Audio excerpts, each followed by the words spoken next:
Marianne et le garçon noir, pour des lendemains noirs d'éclats de soleil. Hamzat Boukhari Yabara. À nos enfants pétris d'amour et de contradictions. Ma mère est la première personnalité radicale de ma vie. Née à Rivière-Pilote dans le sud de la Martinique au milieu des années 50, quelque temps après le passage de l'île du statut de colonie à celui de département, elle est celle qui a fait de moi un corps vivant et pensant, me révélant une identité à construire et à décoloniser en long et en large. Sans elle, peut-être mon identité serait-elle sans histoire. Mais c'est bien souvent par la mer que l'origine s'écrit. Ma mère fonde mon rapport d'homme noir à la France. Quand elle arrive dans ce pays au milieu des années 60, par la route maritime reliant Fort-de-France au Havre, en passant par l'escale anglaise de Southampton, ma mère, ses parents comme ses frères et sœurs, illustrent l'image d'une Marianne munie de tentacules qui fait venir à elle ses enfants pour mieux les dévorer, telle la figure allégorique d'une république cannibale. Martinique, Guadeloupe, Guyane, Mayotte, Kanaki, et bien évidemment les anciennes colonies d'Afrique et d'Asie. Les tentacules de Marianne s'élancent vers les terres du Sud, amassant sous son bonnet phrygien des îles et des archipels à n'en plus finir, drainant vers son fameux sein dénudé des centaines de milliers d'hommes et de femmes noires. La rencontre de ma mère et de mon père est une retrouvaille avec l'Afrique, sur fond d'années 70, marquée par la coiffure afro, les pantalons pas de def, les disques de rumba congolaise, de soul afro-américaine et de calypso trinidadien. Le développement des diasporas coloniales au cœur même des métropoles, concomitant à la fin de la domination coloniale exercée par ces mêmes centres, modifie alors les relations symboliques entre les peuples. Elles prennent progressivement un sens postcolonial, sans pour autant se départir du caractère racial qui définissait le rapport esclavagiste puis colonial.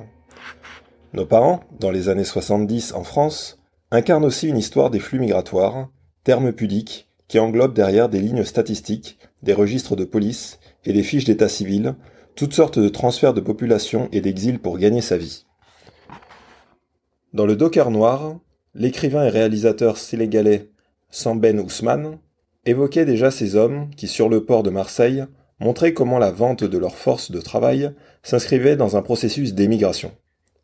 Les villes portuaires ont toujours été des villes noires, peuplées de prolétaires africains, matelots, dockers, aventuriers ou entrepreneurs.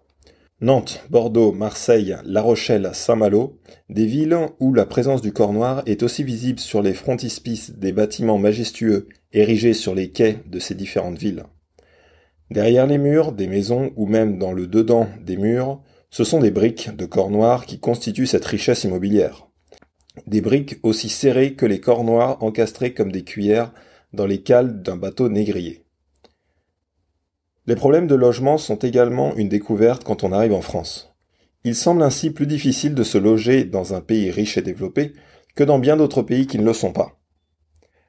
Le foyer de travailleurs immigrés avec ses chambres au lit superposées, la chambre de bonne aux toilettes sur le palier, le couloir du métro au recoin chauffé par la ventilation mécanique, la natte à même le sol de la rue, la tente posée dans le jardin public, la voiture squattée dans le parking, les lieux de vie ou de survie sont réels.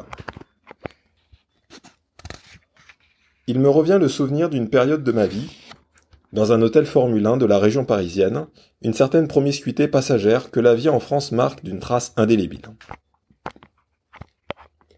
La crise économique, au milieu des années 70, rend le travail journalier sans doute encore plus pénible, et le quotidien lui-même répète la domination.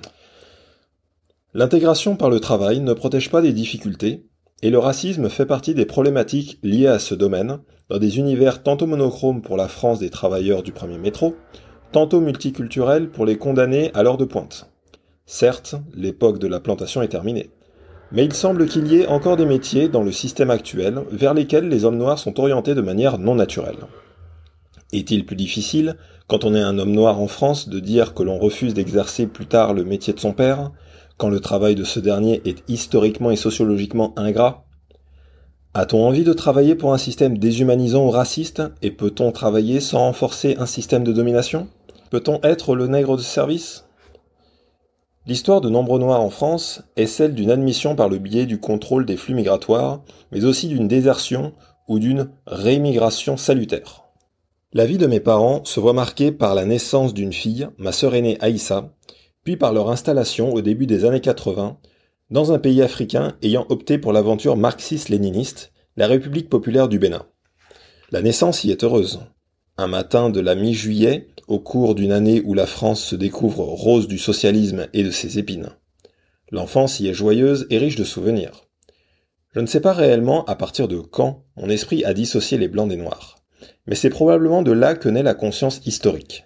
La conscience historique d'un noir résulte souvent de la compréhension par lui du fait que sa couleur l'inscrit dans une histoire déchirée.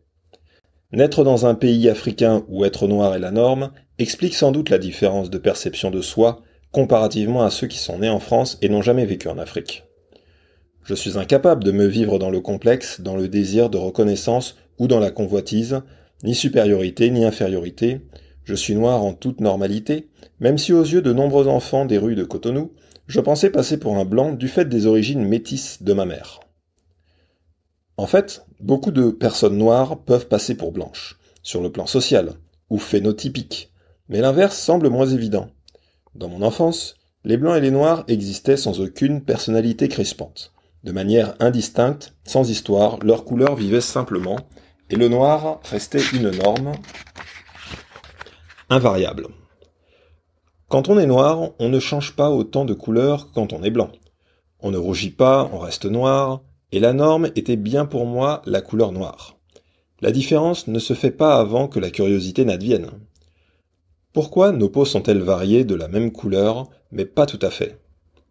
De la même peau, mais pas de la même eau. Sommes-nous, nous les Noirs, des peuples du soleil, face aux autres, les Blancs qui seraient quant à eux des peuples de glace ? Si l'histoire de l'esclavage et de la colonisation montre que l'agression fut à sens unique, la glace a fondu par endroits et le soleil s'est voilé par moments. Des amitiés et des solidarités transversales, transgressives et atypiques ont produit un étrange mélange. Les théories les plus farfelues sur le métissage assimilent les fonctions physiologiques à des capacités mentales. J'ai très vite compris qu'il n'y avait pas de complot du métissage, mais qu'il y avait en revanche des identités non alignées et rebelles. Les aléas ne m'ont pas permis de vivre assez longtemps auprès du seul grand-père connu de son vivant, qui paraissait être tout sauf noir. Mais l'enfance partagée dans une double famille africaine et antillaise, béninoise et française, fut donc une enfance d'indépendance et de recherche, une enfance finalement non française sans être totalement africaine. Mes parents faisaient alterner douceur et rigueur. Ma mère suggérait bien des crises en faisant la démonstration de son caractère martiniquais.